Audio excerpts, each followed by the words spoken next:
a referir a la vía aérea, como vía aérea respiratoria, ¿sí? Bueno, aquí tenemos algunas clasificaciones.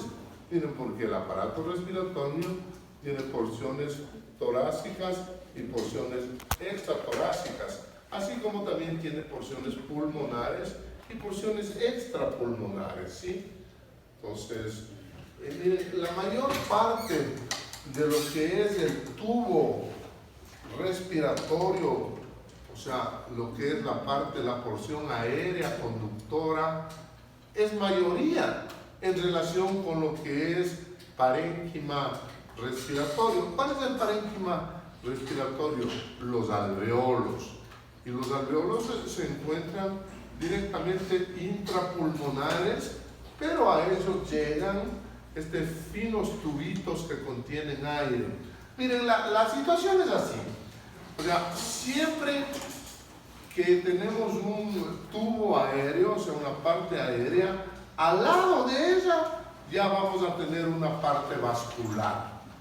O sea, porque la idea es que mientras que los tubitos que llevan el aire vayan haciéndose progresivamente más delgados, ¿no es cierto? Entonces, no quiere decir eso que al lado no van a tener, o sea, al lado sí van a tener un vaso arterial que también se está haciendo progresivamente más delgado desde la tráquea y desde los bronquios. No voy a decir desde la nariz, porque eso es hacer mucho cuento, ¿no? Pero desde la tráquea y desde los bronquios principales, y de los bronquiolos, y de los bronquios secundarios, y de los bronquiolos, que hay de tercer orden, que hay de 3 órdenes, siempre la vía aérea, o sea, el bronquio, va a tener al lado una vía vascular, o sea, una arteria. Esa es la idea. ¿Por qué es esa la idea? Esa es la idea porque vamos a llegar a los tubos más finos de todos. ¿En dónde vamos a llegar a los tubos más finos de todos? En los tabiques alveolares. En los tabiques alveolares, básicamente, debe haber un representante de la vía aérea, o sea, un neumocito, y debe haber un representante de la vía vascular, o sea, un capilar. A eso se reduce toda la disminución de calibre y los diferentes elementos que vamos a encontrar en el aparato respiratorio. Se reduce a que tengamos microscópicos fragmentos, uno represente a la sangre y otro represente al aire, y se produzca entre los dos, miren, por difusión pasiva, el intercambio hematogaseoso, ¿sí? Que es el que finalmente nos permite respirar y vivir. Entonces, pilas con eso, ¿sí? Siempre que yo esté hablando de las vías aéreas o de las vías respiratorias, es porque vamos a llegar a un determinado nivel microscópico donde se realice el intercambio. Entonces, cuando yo diga fisiológicamente cómo se llama este bronquio, fisiológicamente este bronquio se llama vía aérea. Histológicamente, ¿cómo se llama? Bronquio. Igual, si yo veo una arteria, ya conocemos las arterias y las venas, esta histológicamente, si yo digo qué es esto histológico, ustedes me tienen que decir, ya ni siquiera así, ustedes ya me tienen que decir si es una arteria o es una vena, ya me tienen que decir. Pero fisiológicamente, si digo fisiológicamente qué es esto, ustedes me tienen que decir es la vía vascular. Entonces, vía aérea y vía vascular son los términos que tenemos que manejar con destreza en la práctica de hoy. ¿Sí? Bien. Bueno, entonces habían hecho fosas nasales, y como no nos vamos a referir a la porción sensorial, porque esa hay que hacer en tercer nivel, entonces sí voy a decir que sí, la nariz es el inicio del aparato respiratorio y está revestida por epitelio cilíndrico, ciliado, pseudoestratificado con células caliciformes. Aquí en esta parte del manual se hace hincapié predominantemente en la parte sensorial, esa no va. Miren las glándulas de Bowman, las neuronas, eso se refiere a la parte sensorial. Eso no quiere decir que se encuentre en el mismo espesor del epitelio nasal a la parte sensorial, pero es otro tipo de búsqueda la que se hace. Bien, entonces, microscopía de electrónicas. Bueno, de la laringe sí voy a hablar. La laringe ubicada en la parte de la boca, ¿no? O sea, ubicada en la parte de atrás de la boca. La laringe sí es parte del aparato respiratorio. Pero, ¿de qué manera la laringe es parte del aparato respiratorio? No porque sea parte del tubo, que básicamente es lo que dije al comienzo, un tubo que lleva aire, lo va metiendo por una ranura cada vez más delgadita hasta que puede estar tan pequeño que permite intercambiamiento hematogaseoso. No, la laringe es otra cosa. La laringe está en la parte posterior de la faringe, ¿no? Y tenemos en ella, ¿cuáles son los constituyentes de la laringe? Las cuerdas vocales. Las cuerdas vocales, y cuerdas vocales que no son tan difíciles de ver. Pero si yo le pongo a paciente en la posición deseada, o sea, hiperextendido el cuello, y le meto un fuerte rinoscopio, un laringoscopio, le abato todo lo que es la lengua y les debo ver a las cuerdas vocales como una V, o sea, un circulito y una V, están las dos cuerdas vocales. Entonces, al contrario de lo que hace todo el resto del aparato respiratorio, en el que los tubos se sirven del aire que va a entrar para respirar, entonces al contrario, en la laringe las cuerdas vocales se sirven del aire que entra para vibrar. O sea, no tienen que ver con respirar, ellas tienen que ver con hablar. ¿Sí? Entonces, bueno, decir, ¿no?, que el cáncer de laringe es frecuente, es un azote frecuente. ¿Sí? O sea, ¿qué quiere decir frecuente? Ya le he dicho, nada se puede decir, hay bastante o es frecuente. 4 por 100.000. Esa es el número exacto con el que se puede, no exacto, ¿no?, pero con el que se puede saber, una ciencia más cierta, cuál es la incidencia y cuál es la prevalencia de esta enfermedad. Ahora, el cáncer de laringe será grave, más o menos, o fresco. ¿Qué piensan ustedes? Si tengo 3 niveles de gravedad: fresco, más o menos y grave. Grave. Es gravísimo, pues. O sea, miren que en la B, donde están las cuerdas vocales, yo no necesito tener un tumor muy grande para que ya me tape la entrada del aire, por ejemplo. O sea, si es así, de 2,5 centímetros de diámetro, yo con un tumor de 1,5 centímetros, ya hasta por física, ya no me pasa el aire. Muerto. ¿En cuánto tiempo? En 2 minutos. Sin embargo, en general no es así. Nosotros tenemos para defendernos, o sea, el primer procedimiento que se hace cuando una persona ya no puede ingresar el aire porque tiene algún tumor o algún defecto en la laringe, es la laringoscopía, o sea, la traqueotomía. ¿Sí entienden? Entonces, miren, siempre han habido en las reuniones malanochadas de internos en los hospitales, siempre hay uno dice, no, dice, yo le salvé a un niño o a un joven, dice, de morir porque se atrancó con tal cosa, con un cuerpo extraño. Sí, se le metió en la faringe, en la orofaringe, dice, ya no puedo respirar, ya estaba morado. Ya de que una persona esté morada a que se muera, ¿cuánto tiempo tengo? 1 minuto. 1 minuto. Entonces dice, yo le clavé dice, en la punta del esfero con todas las fuerzas, aquí en la parte anterior del cuello, le saqué la lámina y tuvo ya vía aérea.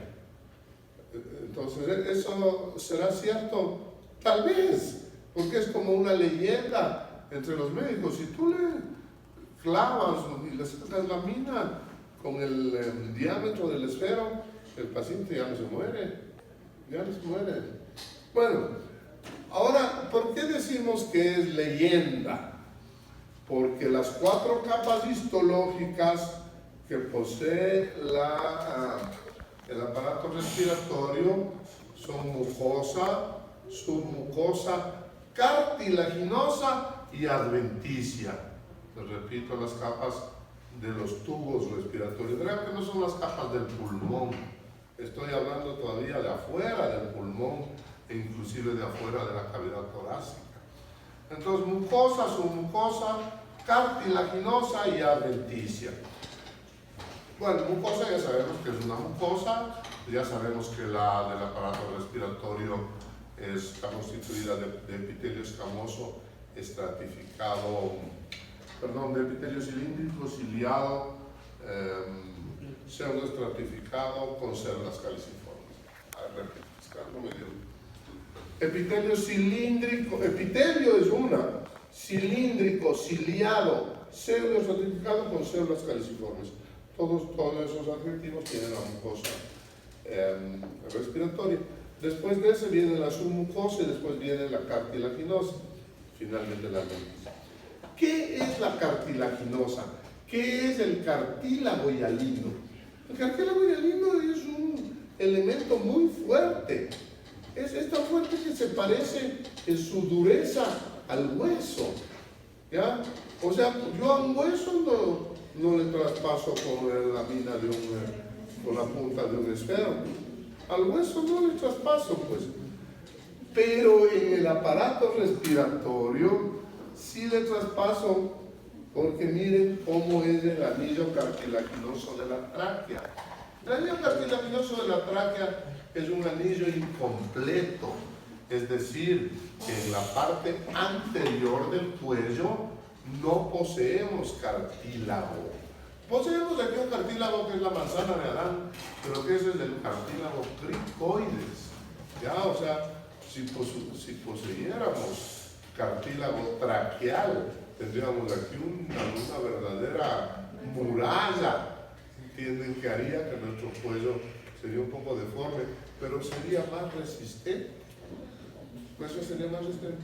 Entonces, si es por eso, yo le puedo traspasar con un esfero, porque anatómicamente el cartílago hialino de la tráquea es un cartílago incompleto, completo por detrás, pero incompleto por delante. ¿Sí? Entonces es el cartílago hialino. ¿De qué está constituido el cartílago hialino? Es este, ¿no? Son estas placas. ¿De qué está constituido el cartílago hialino? De células que se llaman condrocitos. ¿Cómo también se les llama a los condrocitos?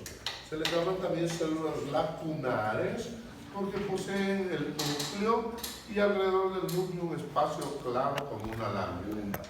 O sea, por ejemplo, dependiendo de la coloración usada, hay gente que tiende a decir el color de la coloración que toma el cartílago y que por eso es cartílago. No es por eso cartílago. Es cartílago porque posee condrocitos. Vean entonces otra vez. La tráquea, miren esta coloración es una paz hematoxilina. ¿Ya? Entonces, ¿por qué es paz? Porque es ácido periódico de Schiff. ¿Qué hace el ácido periódico de Schiff? Pinta la mucina. Entonces miren aquí en el epitelio superficial de la tráquea, estas partes más moraditas son paz positivas, o sea, quiere decir que hay moco. El aparato respiratorio necesita moco, necesita lubricación para poder funcionar bien. Sí necesita, pero no es lo mismo que la lubricación que necesita el aparato digestivo para funcionar. No es lo mismo, ¿sí? Muy bien. Pero aquí están, vean. Entonces, estas son la tráquea, esas son las glándulas traqueales, son de producción mixta, o sea, de producción mucocerosa. Pero se llaman también glándulas mucosas porque están en la mucosa del aparato respiratorio, ¿no? Entonces no están en la submucosa por si acaso. Después tenemos la submucosa y aquí tenemos la cartilaginosa. Nombre y apellido, cartílago hialino. ¿Ya? ¿Por qué son importantes las glándulas traqueales, bronquiales? Porque participan activamente en los procesos de inflamación de los elementos del tracto respiratorio superior. Entonces, producen mucho moco y es bastante escandaloso. ¿Cuál es la primera causa de consulta de los bebés, o sea, o de cualquier persona en la medicina rural, en la sierra? En la sierra es la tos, pues. Claro, viene un niño atorándose, afancándose en flema, ahogándose por la nariz también, viene también con fiebre. Es guagua chiquito es el guagua.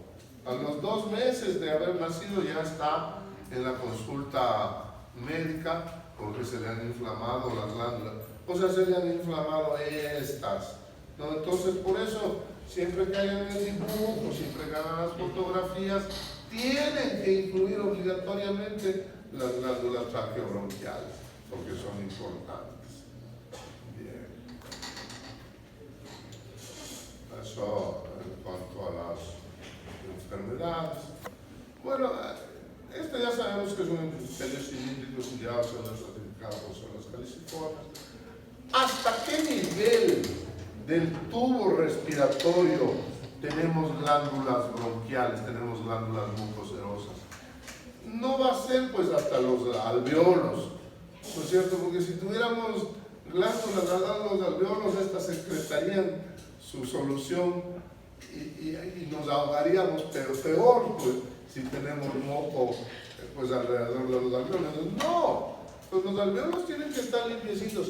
Los bronquiolos tienen que estar limpiecitos. O sea, la lubricación y la humidificación con glándulas en el aparato respiratorio nos sirve ¿hasta dónde?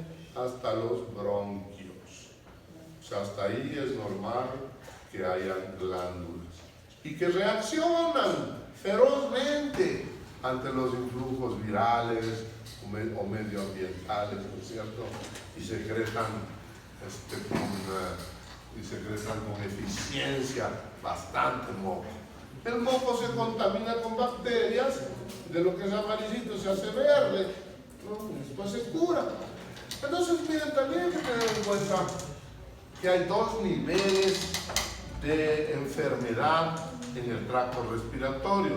El un nivel son los niveles del tracto respiratorio superior, o sea, son la faringitis, la laringitis, la amigdalitis, hasta la traqueitis, ¿ya? Pero nadie dice que el hijo está con faringitis, pues.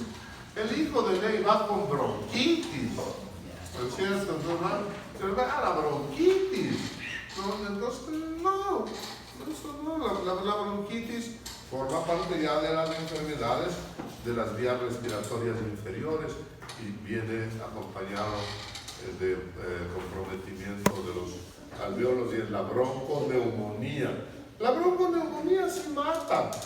Ah, claro. La bronconeumonía es una de las principales causas de muerte en los adultos. Pero ¿qué pasa? Y el viejito, yo estoy ya enfermo de varias partes, me da neumonía, me muero. La neumonía me muero, así de fácil, porque condensan mis alveolos pulmonares, no puedo respirar, estoy en una terapia intensiva. O sea, la neumonía es el fenómeno ya final, es la cereza en el pastel de la muerte. Es cierto, ya estoy con cáncer, ya estoy con insuficiencia cardíaca, me da neumonía, chao. Pero las guaguas no, pues, ¿no es cierto? O sea, si yo tengo 70 y estoy en la terapia intensiva, o yo estoy debilitado y estoy con cáncer, entonces la bronconeumonía sí. Pero luego a 2 meses se irán a morir de bronconeumonía. Generalmente no. Las infecciones de los tractos respiratorios superiores son enfermedades limitadas, autolimitadas, ¿sí? Que claro, puede haber un guagua que viene con neumonía y se te muere en 1 hora, ¿no? Pero para eso hay que pues, conocer otros aspectos de lo que son la propedéuticamente. Bien. Bueno, entonces aquí están, miren las fotos de qué, de la mucosa del epitelio respiratorio, como eran cilíndricos, ciliados, células reticulades, células caliciformes. ¿Cuáles son las células caliciformes? Estos espacios estaban ocupados por una gotita de moco, es el que se imagina uno que es el cáliz, y entonces aquí había una gotita de moco. Es ciliado también. Miren, con la flecha amarilla estamos mostrando los cilios que se encuentran en la parte más apical del epitelio. ¿Para qué sirven los cilios? Para barrer, ¿no? Para barrer las impurezas. Bien. Aquí quiero yo referirme a otro concepto. O sea, hay gente que tiene por mala costumbre, del que le enseñó desde luego. Por ejemplo, si yo digo, ¿qué es esto? Muchos dirán la membrana basal. Entonces, aquí quiero hacer entonces ya la diferencia académica. La membrana basal es una fina membranita que se observa solo con microscopio electrónico. Pero sí puedo decir que este es el estrato basal. ¿Y entienden? Hace diferencia. Es decir, el chico que dice el estrato basal sabe. Y el que dice la membrana basal no sabe, así de fácil, o no tiene un buen profesor. Claro, pues. Entonces, miren, ¿qué es esto? Este más violeta que pinta la flecha verde. ¿Qué es lo que pinta la flecha verde?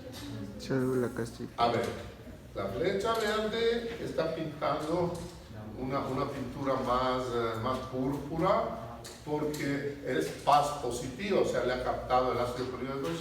Por tanto, ¿qué es esto? Mucina. Ya, o sea, miren aquí, sin el ácido periódico, sino solo con hematoxina y eosina, veo solo el hueco de lo que era el cáliz, o sea, que del cáliz, pero no veo la sustancia. ¿Qué sustancia había en este cáliz? Mucina. Pero entonces yo hago una paz de hematoxilina y me pinta de este color, y no solo digo, vuelvo al ejemplo de la primera clase, al león de África, ruge, tiene una melena, será un león, tal vez sea, pero o sea, demuestra que es un león haciendo otro tipo de pruebas. Aquí yo demuestro que esta es mucina haciendo una coloración de paz nomás. ¿Sí? Este, señores, es el cartílago hialino. Como es un tuco, ¿no? Porque es una sustancia realmente poderosa, gruesa, la que da sostén al aparato respiratorio. ¿Hasta dónde encuentro cartílago hialino en el aparato respiratorio? Porque lo encuentro desde la nariz, ¿ya? ¿Hasta dónde lo encuentro? Hasta los bronquiolos, ¿ya? Y hay 3 tipos de bronquiolos. En los más finos, o sea, en los de primero y en los de segundo orden puede hasta haber un pedacito de cartílago, pero en los de tercer orden ya no, porque ya son demasiado delgados como para tener cartílago hialino. Las veces de sostén del cartílago hialino que se tienen en los bronquiolos se llama músculo liso, o sea, es el músculo liso el que se hipertrofia, y ese es el músculo liso de Reisensen. ¿Ya? Es el que suple al cartílago hialino como sostén cuando el tubito es demasiado fino como para poder albergar un elemento de esa consistencia. Entonces aquí estamos para los cilios. Todos los cilios se anclan en un elemento que se conoce como chapa estriada. Es decir, miren ustedes, ven aquí como una membranita, esa es la chapa estriada, en la que se anclan uno por uno los cilios. Ahí es el epitelio respiratorio otra vez. bien. No me lo he puesto. Está incómodo aquí. Ya. A esta microscopía electrónica, ¿de qué? ¿De qué? ¿De qué? ¿Qué es esto? No, ¿Qué es esto? no, las caliciformes. ¿Qué es? No, esta es la célula caliciforme. Por Dios, la Globet Cell es la célula caliciforme. Antes estudiaba en inglés, ¿no? O sea, no había otra alternativa. Y estos son los cilios, ¿no? Bien. Esta no me gusta porque está muy pálida, pero se refiere a las pleuras. Esta sí. Hay dos tipos de pleuras. ¿Qué es la pleura? La pleura es aquella membrana lisa, brillante, transparente, que se encuentra revestiendo la porción externa de los pulmones. Entre las dos pleuras, parietal y visceral, hay un espacio virtual, es decir, no hay nada, ¿ya? Pero el espacio virtual puede convertirse en espacio real en algunas condiciones patológicas, principalmente de los pulmones o del sistema cardiorrespiratorio. Entonces, ¿cuándo hay derrame pleural? Hay derrame pleural en la neumonía, en la bronconeumonía. ¿Dónde le veo al derrame pleural? O sea, ¿dónde lo veo que el espacio virtual se ha hecho real? En radiografías estándar de tórax, por ejemplo. Ya no veo los ángulos costofrénicos, sino veo niveles que corresponden al líquido, ¿no? Hay diferentes líquidos que pueden formar parte del derrame. Puede ser desde el trasudado del plasma hasta pus o hasta derrames tumorales de cáncer. Se encuentran se encuentran entre las dos pleuras. Ya. Las células que revisten las pleuras son una sola capa, una sola hilera de células acostadas, en posición horizontal, o sea, parecidas a cuáles, a las células endoteliales, pues, a las células del endocardio, que son igualitas, pero cuando se localizan en la pleura no se llaman endoteliales, sino mesoteliales. Igual tenemos las de los vasos sanguíneos, ¿no es cierto? Son células endoteliales.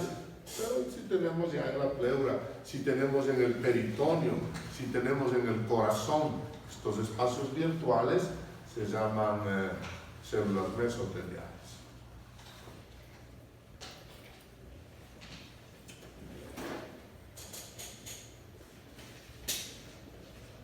Bueno, miren, aquí tenemos en cambio ya todo el espesor de la... Aquí ya estamos intratorácico, o sea, aquí ya no vamos a ver la adventicia, sino vamos a ver qué, mucosa con epitelio cilíndrico ciliado estratificado. Este músculo liso, ¿cuál es el músculo liso? Ese es el músculo de Reisensen. Este es el que toma las veces de sostén cuando ya no existe cartílago hialino en las porciones más delgadas del tubo. ¿Cuál es el cartílago hialino? Este rosado con esta coloración de hematoxina y eosina. Esta sería la adventicia, señores. Y aquí inmediatamente, ¿esta cuál sería? Si yo digo, ¿qué es esto? Solo esta liñita de aquí. ¿Esta sería la pleura? Visceral. Puede ser cualquiera, o sea, el espacio es virtual, o sea, cuando está cerrada, ahí pues cualquiera, a no ser que le hagas un gran aumento y puedan ver que esta sea la visceral y esta la parietal, o ambas sean viscerales, dependiendo si es que es un segmento de uno de los lóbulos del pulmón, tiene, o sea, se ingresa también con lo que es pleura visceral, ¿no? O sea, eso es lo... Bueno, miren, entonces aquí tenemos mucosa, glándulas bronquiales, músculo de Reisensen, cartílago hialino, adventicia, parénquima pulmonar o alveolos. ¿Cuál es el parénquima pulmonar? Los alveolos. ¿De qué están hechos los alveolos? O sea, los alveolos son conjuntos, o sea, de aire, ¿no es cierto? Pero para que yo pueda poseerle al aire, yo tengo que encerrarle de ley en algo. Porque si yo no lo encierro, no lo poseo. El aire está suelto. Y es como cuando yo veía el programa de Plaza Sésamo. Para toda edad nos gustaba. Cuando yo tuve la suerte de ser gente del año 60 y todo se inventó, ¿no? Y entonces decía, aleluya, le decía así. Le decía, por decirlo, le decía, oye, le decía, tengo un círculo. Le decía al otro, ¿no? Y el otro veía, no sé, en el piso, no veo ningún círculo. Tengo un círculo.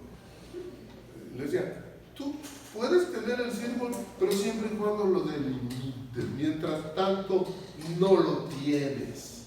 ¿No es cierto? Y entonces eso mismo es en el alveolo. Tengo aire, pero si no tengo delimitado por tabiques alveolares, no lo tengo.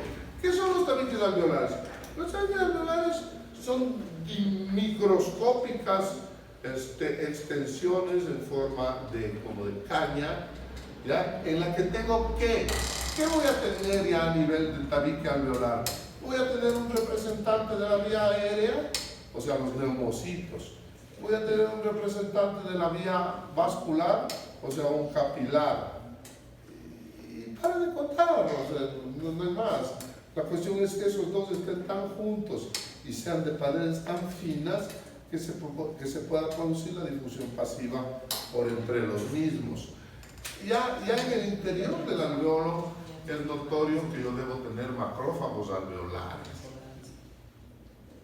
Bien, vamos. Miren, aquí en cambio voy a remachar en lo que se dice del concepto de que siempre la vía aérea tiene que estar junto a la vía vascular en el aparato respiratorio. No hay otro camino.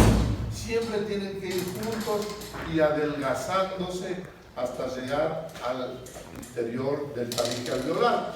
Entonces, miren, jóvenes, ya, este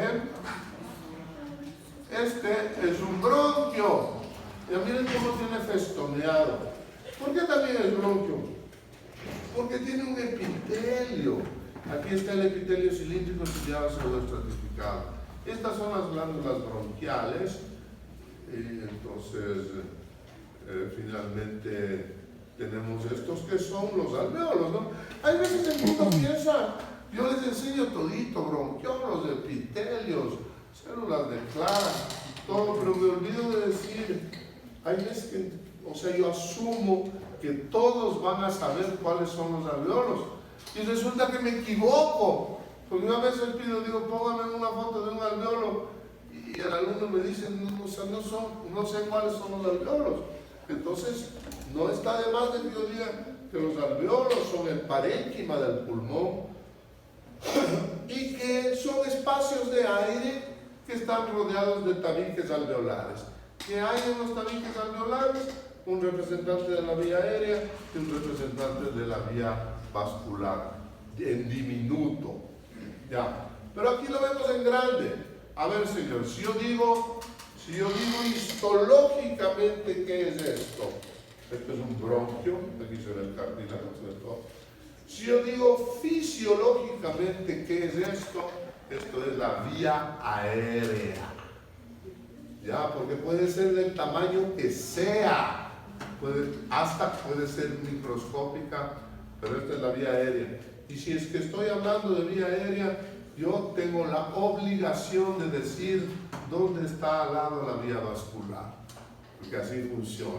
Entonces, vean que es simple: vía aérea representada por un bronquio y vía vascular representada por una arteria. Bueno, aquí seguimos otra vez con los bronquios. Este es el cartílago hialino, las glándulas bronquiales, el epitelio cilíndrico estudiado pseudoestratificado. Bien, aquí. Miren, aquí tenemos un bronquiolo, o sea, esta es la vía aérea. Pongan atención. Esta es la vía aérea. Ya, si digo que esta es la vía aérea, ¿dónde está la vía vascular? Aquí. Ya, O sea, siempre está. Pues no es matemáticas, hay que explicar más allá, ¿no? ¿Qué tipo de bronquiolo es este? Este es un bronquiolo terminal. ¿Por qué? Porque ya no tiene cartílago. ¿Sí? ¿Y qué son estos? Los alveolos. ¿Y qué son estos? Los septos alveolares. ¿No puedo decir que son los parénquimas alveolares? No, o sea, decir los parénquimas alveolares es una bestialidad, ¿entiendes? Tanto ortográfica como anatómica como fisiológica. O sea, los órganos se dividen en dos partes. El estroma, que es la parte que es el sostén, y el parénquima, que es la parte que funciona. Ya, entonces, en el caso del pulmón, el parénquima son los alveolos. ¿Y cuál sería el sostén más importante del aparato respiratorio? El cartílago hialino. Ese es el sostén, el propio. Ahora, miren, otra vez tengo la parte esta es la vía aérea y esta es la vía vascular. Pero yo te puedo decir, no, yo quiero que me digas histológicamente qué es esto. Histológicamente esto es un bronquiolo. ¿Por qué? Porque tiene epitelio, pero no tiene cartílago. Por eso es bronquiolo. Por eso deja de ser bronquio y pasa a ser bronquiolo. ¿Y esta por qué es la vía aérea? Porque no tiene epitelio, tiene endotelio. Perdón, esa es la vía circulatoria, diría, esta vía vascular. ¿Por qué? Porque no tiene epitelio, tiene endotelio. Ya más o menos así funciona. Bueno, a nivel de los bronquiolos, comienzan a aparecer nuevos tipos de células mezcladas entre el epitelio pseudoestratificado, cilíndrico, ciliado, o sea, las caliciformes. Y entonces tenemos la presencia de las células de Clara. Bueno, no se las ve con microscopio óptico, pero bueno, se las toma en cuenta. ¿Qué son las células de Clara? Y verán que no estoy diciendo las células claras, ¿no es cierto? Estoy diciendo las células de Clara. O sea, son las células del doctor Max de Clara. Entonces él fue quien las descubrió, ¿no es cierto? ¿Qué tienen? ¿Qué producen? Las células de Clara producen una sustancia que ayuda a mantener la integridad de la luz bronquiolar. ¿Por qué produce esa solución la sustancia de la célula de Clara? Porque ya no hay glándulas a nivel de los bronquiolos. Entonces las glándulas son las que mantienen la integridad de la vía aérea. Pero en los bronquios, y a partir vamos a crear, en los bronquios no hay cartílago hialino. No vamos a hacer ni primero ni segundo. En los bronquiolos ya no hay cartílago. El cartílago daba sostén y protegía la vía aérea, y había también, hasta los bronquios, habían glándulas mucoserosas, en los bronquiolos ya no hay. Entonces hace ese papel de protección de la vía la célula de Clara. Bien, la célula de Max Clara. ¿Quién fue el doctor Max Clara, no? Entonces el doctor Max Clara fue un asesino nazi, ¿no es cierto?, que médico, ¿no?, que investigaba en los prisioneros de guerra. ¿Habrá el doctor Clara pedido autorización consentida y firmada a sus pacientes para abrirles el tórax? Normal. No, pues. Entonces, miren, actualmente hay una corriente mundial que quiere que todos los logros y que se han llevado como epónimos sean eliminados. O sea, epónimo de alguien así, por ejemplo, como el doctor de Clara, debería pasar a la posteridad o a la eternidad. Tal vez no, pero ya pasó. Entonces, ¿cómo se cambian esos epónimos? ¿Cómo se eliminan? Entonces, por ejemplo, en el caso del pulmón, la sociedad se llama CHEST, ¿no es cierto? La sociedad CHEST, ¿no es cierto? Es la del cardio torácico. ¿Ya? Entonces, ¿dónde se reúne la CHEST? La CHEST se reúne en París, ¿no es cierto?, con champán, con banquete. Entonces dicen, a ver, esto están diciendo del doctor de Clara, ¿ya? Pero a los alemanes son alemanes. Entonces, después de ya Ya en los tragos finales dicen, ya, está bien, hay que tener ética. Las células de Max de Clara, ahora se llaman células C. ¿Ha cambiado algo? Para mí no. A mí no ha cambiado nada. Entonces por eso les digo a ustedes, si yo mismo les pregunto en la prueba, ¿cómo se llaman estas células? Y alguien me dice células C, está bien. O sea, C, pero tienen que estar entre comillas y C grande, ¿no? Entre comillas y C mayúscula. Bien. ¿Cómo uno puede diferenciar las hiladas de las cláusulas de Clara? Difíciles. Mira, las células de Clara, como todo es coincidencia en la vida, también tienen un citoplasma claro, porque tienen dentro de ese citoplasma la secreción que sale a la luz del bronquiolo y preserva su integridad. No vamos a pedir que se distingan hoy de células de Clara. Eso es difícil pedirle hasta a un patólogo. Pues ya, si a mí me dicen, a ver doctor, hechos los vivos, ¿no? Y me dicen, a ver doctor, dígame en este corte cuáles son las células de Clara. Yo digo, muy bien, pues hagámosle un par de inmunistoquímicas, ¿no es cierto? Y yo les digo, sin ningún problema, ¿cuál es? Si me dicen, díganle así nomás, le digo, no, sapo. No te puedo decir así nomás. Bien, por eso. Bien, células de Clara. Miren, por último, miren, estos son los tabiques alveolares. ¿Qué tienen los tabiques alveolares? Aquí vemos tres componentes. El leucocito tipo 1 es este alargadito, el núcleo alargado, flecha verde. Aquí tengo otro. El leucocito de tipo 2 es un leucocito que es un poquito más grande, tiene un citoplasma espumoso. ¿Por qué tiene ese citoplasma espumoso? Porque en el leucocito de tipo 2 se produce la sustancia tensioactiva o surfactante. ¿Cuál es la sustancia tensioactiva surfactante? La que les permite vivir a los fetos. O sea, todo ser humano o ser mamífero puede vivir, o sea, puede respirar desde y cuando tenga producción de sustancia tensioactiva o surfactante por los leucocitos de tipo 2, o sea, por estos. Si no, no hay manera. Así yo le intubo y le mande oxígeno a presión positiva con bomba. Los alveolos no se van a abrir y la persona se va a morir. ¿Qué más hay entonces en el septo, en el tabique alveolar? Hay obviamente, señores, los capilares. Tienen que haber los capilares para juntarse a los leucocitos e intercambiar sus productos, ¿no es cierto? Oxígeno y CO2. Y miren, hay un componente que es muy importante, que es el macrófago alveolar.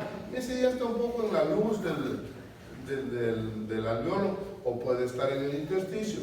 Vean ustedes que este macrófago se ha comido estas bolitas negras, ¿no? ¿Qué es lo que se ha comido? Carbón. Un carbón que está en el aire.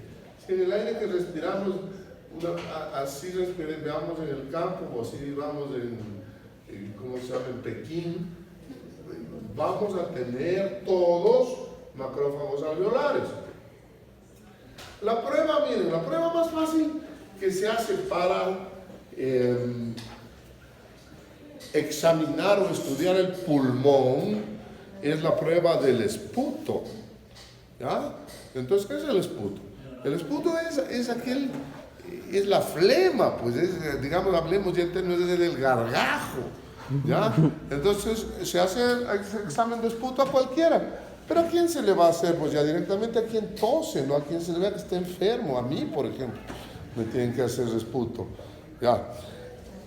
¿Cómo tiene que ir cómo debería ser? Porque yo digo, ¿cómo deberían ser las clases de histología? Yo digo, como imaginaban los de los 60, por ejemplo, Lennon, me imagino que imaginaba cómo era una clase de histología.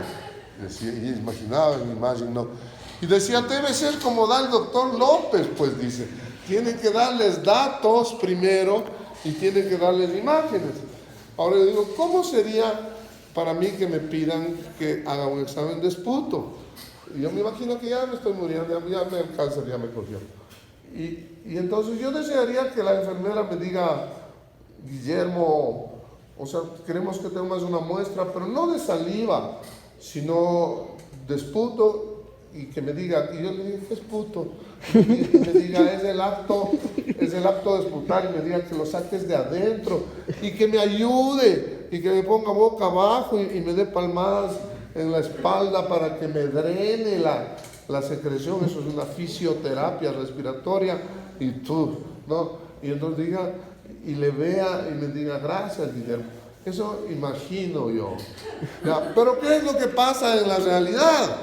En la realidad viene una enfermera vieja, fea y gorda, con un frasco recolector de orina, y yo estoy ya muriéndome, o sea, estoy con un déficit respiratorio, y me dice, es puta. O sea, ¿no? Y yo, Entonces, dice, y como la muestra es puto se hace seriada, o sea, se hace en 3, en vista de la baja sensibilidad, entonces yo puedo hacer 2 cosas. Yo la una, puedo ser indisciplinado y decir, y le boto ¿qué? Y le boto una muestra de saliva. Y dice, por ahí a mí no me van a coger. O ser disciplinado y tratar de sacar la muestra de esputo, una de las 2 tengo. Pero al microscopista no me engañan, porque yo cuando veo al microscopio, si yo no veo macrófagos alveolares que se han tragado carbón, la muestra simplemente no es del lugar donde debería ser para que yo haga diagnóstico de enfermedad pulmonar. ¿Cuál enfermedad pulmonar? Las que se hacían antes era la tuberculosis, y la que se hace ahora es el cáncer. ¿Qué pasa? ¿Dónde se hacen los exámenes de esputo? Aquí tradicionalmente en la ciudad de Quito, en el Centro de Salud número 1, en Santo Domingo hay una fila general, entonces dejan esputo.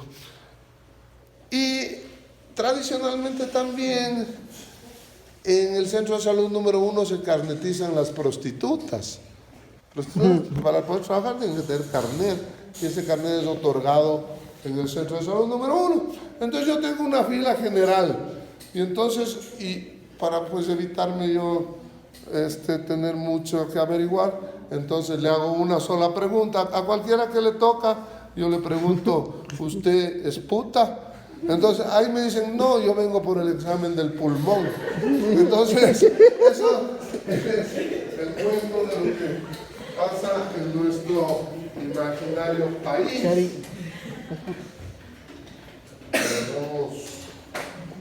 Voy a repartir las placas.